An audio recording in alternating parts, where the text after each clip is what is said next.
പേരുകൾ ആ രാത്രിക്കുണ്ട്. അതിലെ സവിശേഷമായ ഒരു പേരാണ് ലൈലത്തുൽ ഈദിൽ മലായിക. ആകാശലോകത്തുള്ള മലക്കുകളുടെ പെരുന്നാൾ രാവാണ് ബറാഅത്തിന്റെ രാത്രി എന്ന് രേഖപ്പെടുത്തിയിട്ടുണ്ട്. സൂറത്തുൽ ദുഖാനിന്റെ ആദ്യത്തെ 3 ആയത്തുകളാണ് ഇന്ന് ഖുതുബയിൽ നമ്മൾ ഓതിയത്. ഹമീം ഇന്നാ അൻസൽനാഹു ഫീ ലൈലത്തിൻ മുബാറക. അനുഗ്രഹീതമായ ഒരു രാവിൽ ഈ ഖുർആനിനെ നാം അവതരിപ്പിച്ചു. ഈ ലൈലത്തുൽ മുബാറക എന്ന അനുഗ്രഹീത രാവ് എന്നതിനെ കുറിച്ച് ആയത്തിന്റെ തഫ്സീർ പരിശോധിച്ചാൽ പ്രമുഖ തഫ്സീറുകളിലെല്ലാം നമുക്ക് കാണാം അത് ലൈലത്തുൻ നിസ്ഫി മിൻ ശഅബാൻ, അത് ശഅബാൻ പകുതിയിലെ 15ാം രാവിന്റെ രാത്രിയാണ്. അപ്പോൾ ലൈലത്തുൽ ഖദർ ഇന്നാ അൻസൽനാഹു ഫീ ലൈലത്തുൽ ഖദർ എന്ന പരാമർശമോ അത് ലൈലത്തുൽ ഖദർ റമദാനിലാണല്ലോ, അവിടെയും പറഞ്ഞത് ഖുർആൻ അവിടെ ഇറങ്ങി എന്നാണല്ലോ. അതിന് മഹത്വങ്ങൾ വിശദീകരിക്കുന്നത് ലൈലത്തുൽ ബറാഅയിൽ അല്ലാഹു ഒന്നിച്ചു പരിശുദ്ധ ഖുർആനിന്റെ ആശയ സംഹിതയെ മുഴുവനും അവൻ ലൗഹിലേക്ക് അവതരിപ്പിച്ചത് ലൈലത്തുൽ ബറാഅയിലാണ്. ലൈലത്തുൽ ഖദറിനാണ് ലൗഹിൽ നിന്ന് മഹാനായ റൂഹുൽ അമീൻ മലക്ക് ജിബ്രീൽ അലൈഹിസ്സലാം ഓരോ സന്ദർഭത്തിനനുസൃതമായി 23 കൊല്ലം കൊണ്ട് ഖുർആൻ വിവിധ ഘട്ടങ്ങളിൽ അവതരിച്ചതിന്റെ ആരംഭമുണ്ടാകുന്നത് ലൈലത്തുൽ ഖദറിനാണ്. ഇഖ്റ ബിസ്മി റബ്ബിക്കല്ലദീ ഖലഖ് എന്ന് തുടങ്ങുന്നത് മുതൽ ഇങ്ങോട്ട് ഖുർആൻ അവതരിപ്പിക്കപ്പെടുന്നത് ലൈലത്തുൽ ഖദർ എന്ന റമദാനിന്റെ രാത്രിയിലാണ് എന്ന് മഹാന്മാർ രേഖപ്പെടുത്തിയിട്ടുണ്ട്. ഞാൻ കഴിഞ്ഞ ആഴ്ച ഓർമ്മപ്പെടുത്തിയതാണ് ഇന്നത്തെ ലൈലത്തുൽ ബറാഅയുടെ രാവിൽ അല്ലാഹു ഫീഹാ യുഫറഖു കുല്ലു അംരിൻ ഹകീം. ഒരു മനുഷ്യന്റെ എല്ലാ കാര്യങ്ങളെയും അല്ലാഹു തീരുമാനിക്കുന്ന രാത്രിയാണ്. ലൈലത്തുൽ ഖിസ്മ എന്ന രാത്രിക്ക് പേരുണ്ട്. അതിന്റെ കാരണം ഒരു മനുഷ്യന്റെ ആയുസ്സിലെ നമ്മളെ ഭാഷയിൽ പറഞ്ഞാൽ ഒരു വർഷത്തേക്കുള്ള ബജറ്റ് തയ്യാർ ചെയ്യപ്പെടുന്ന ഒരു രാത്രിയാണ് ബറാഅത്തിന്റെ രാവ്. ഒരു വർഷത്തെ ആയുസ്സിലേക്ക് നമുക്ക് വേണ്ടതെല്ലാം അതിൽ നന്മയുണ്ടാകും തിന്മയുണ്ടാകും. അതെല്ലാം അല്ലാഹു തീരുമാനിക്കുന്നത് ബറാഅത്തിന്റെ രാവിലാണ്. അന്നത്തെ രാത്രിയിൽ പ്രത്യേകം ദുആ വർദ്ധിപ്പിക്കണം എന്ന് മഹാന്മാർ പ്രത്യേകം പറയാനുള്ള കാരണം ലാ യറുദ്ദുൽ ഖദാഅ, അല്ലാഹുവിന്റെ ഖദാഇനെ തടയാൻ കഴിയുകയില്ല ഇല്ലാ ബിദ്ദുആ, ദുആ കൊണ്ടല്ലാതെ.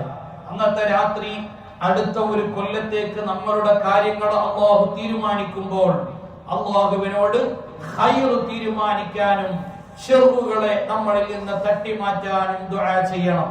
അപ്പൊ ആ ദുആ ചെയ്യുന്നതിന്റെ മുമ്പ് പൂർവികർ നമുക്ക് പഠിപ്പിച്ചു തന്നു, നിങ്ങൾ 3 യാസീൻ സൂറകൾ പാരായണം ചെയ്യണം. ആയുസ്സിന് വേണ്ടിയും ദീർഘായുസ്സിന് വേണ്ടിയും ആഫിയത്തിന് വേണ്ടിയും റിസ്കിലെ വിശാലതയ്ക്ക് വേണ്ടിയും ഹുസ്നുൽ ഖാതിമക്ക് വേണ്ടിയും അതേപോലെ നിങ്ങളെ മരണപ്പെട്ടവർക്ക് വേണ്ടിയൊക്കെ നിയ്യത്താക്കിയാണ് 3 യാസീൻ സൂറത്തുകൾ നിങ്ങൾ ഓതേണ്ടത്. ആ രാവിലെ പരാമർശിക്കുന്ന സൂറത്തുൽ ദുഖാൻ അത് പാരായണം ചെയ്യലും പ്രത്യേകം പുണ്യമുണ്ട് എന്ന് മഹത്തുക്കൾ പഠിപ്പിക്കുകയാണ്. സയ്യിദുനാ മുഹമ്മദ് റസൂലുള്ളാഹി സ്വല്ലല്ലാഹു അലൈഹി വസല്ലം ആയിഷ ബീവിയുടെ വീട്ടിലാണ് ഒരു രാത്രി. അന്ന് കുറേ നിസ്കരിച്ചു. നിസ്കാരം കഴിഞ്ഞ് ബീവിയുടെ കൂടെ കിടക്കുമെന്ന് പ്രതീക്ഷിച്ചു നിൽക്കുന്ന നേരത്ത് ഹബീബായ തങ്ങൾ വാതിലിന്റെ കുറ്റി തുറന്ന് പുറത്തേക്ക് ഇറങ്ങി. ആയിഷ ബീവി മുത്തുനബിയുടെ ഭാര്യമാരിൽ പ്രായം കുറഞ്ഞവരാണ്. ഒരു കുട്ടിത്തത്തിന്റെ കുറുമ്പ് ആയിഷ ബീവിയുടെ ജീവിതത്തിൽ പലപ്പോഴും പല ഇടങ്ങളിലും നമ്മൾക്ക് ദർശിക്കാൻ കഴിയും. മുത്തുനബി നിലാവ് പരന്നൊഴുകുന്ന ആ 15ാം രാവിന് വാതില് തുറന്ന് പുറത്തിറങ്ങിയപ്പോൾ ബീവി ആയിഷ റളിയല്ലാഹു അൻഹയും മെല്ലെ റസൂലുള്ളാഹിന്റെ പിന്നാലെ കൂടി. കാരണം ഇന്ന് രാത്രി എനിക്ക് അനുവദിക്കപ്പെട്ട രാത്രിയാണ്, മുത്തുനബി എങ്ങോട്ട് പോകുന്നു എന്ന ഒരു നിരീക്ഷണമായിരുന്നു. മദീനയിലെ ഈത്തപ്പന മരങ്ങൾക്കിടയിൽ മസ്ജിദുൻ നബവിയുടെ പരിസരത്തെ ഈത്തപ്പന മരങ്ങൾക്കിടയിൽ മാറി മാറി ആയിഷ ബീവി റസൂലുള്ളാഹിനെ പിന്തുടർന്നു.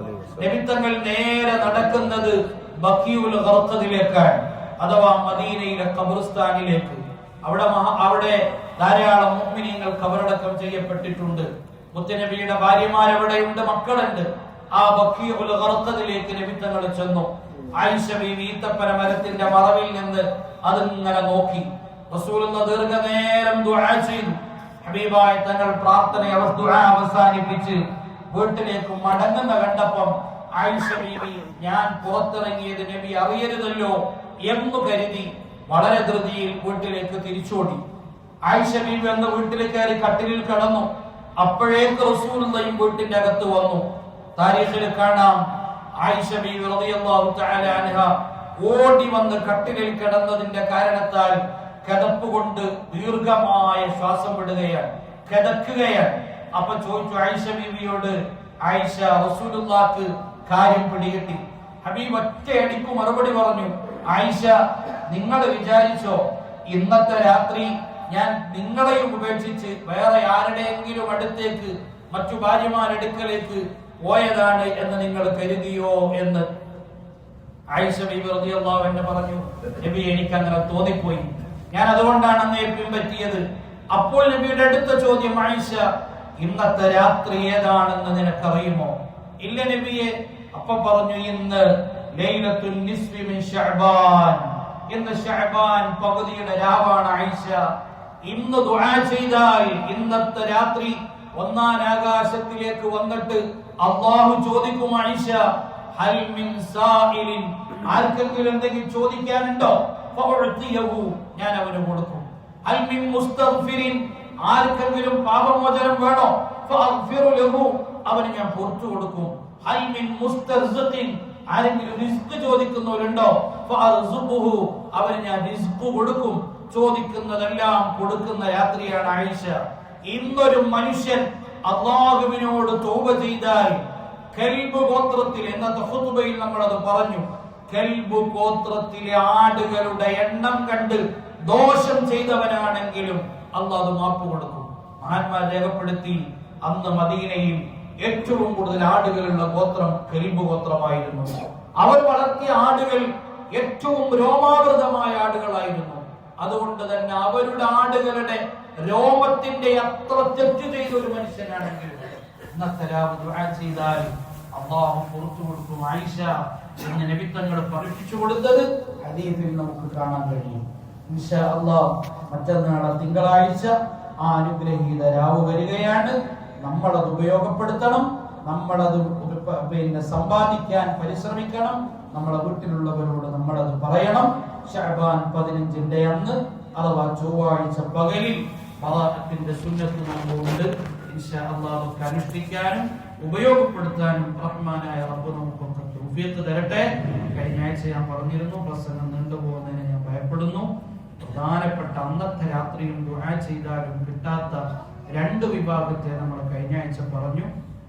ഒന്ന് മുശ്രിക്കാണ്, ഇന്നത്തെ ഖുതുബയിൽ അത് പറഞ്ഞിട്ടുണ്ട്.